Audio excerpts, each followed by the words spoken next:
Hi hello నమస్తే బాగున్నారా? Welcome to easy cooking show. ఈరోజు మీకు ఈజీగా చేసుకునే సేమియా ఉప్మా చూపిస్తాను. ఫస్ట్ నూనెలో పోపు గింజలు వేసుకొని పల్లీలు వేసుకోవాలి.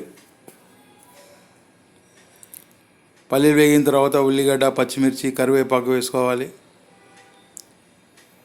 తర్వాత 1 టీ స్పూన్ ఉప్పు వేసుకోవాలి. 1 టీ స్పూన్ అల్లం వెల్లుల్లి వేసుకోవాలి.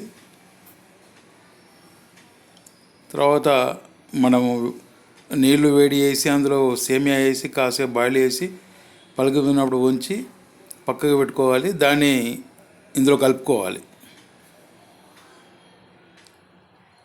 ఆల్రెడీ అది మనం బాయిల్ చేసి ఉంచి పక్కకు పెట్టుకున్నాం. అది ఇప్పుడు నీళ్ళు వేసి కలుపుకున్నాం. అలా బాయిల్ చేసి నీళ్ళు ఒప్పుకుంటే పుల్లలు ఉంటుంది. దీనికి కొద్దిగా అంతా మ్యాగీ మసాలా యాడ్ చేసుకుంటే చాలా టేస్టీగా ఉంటుంది.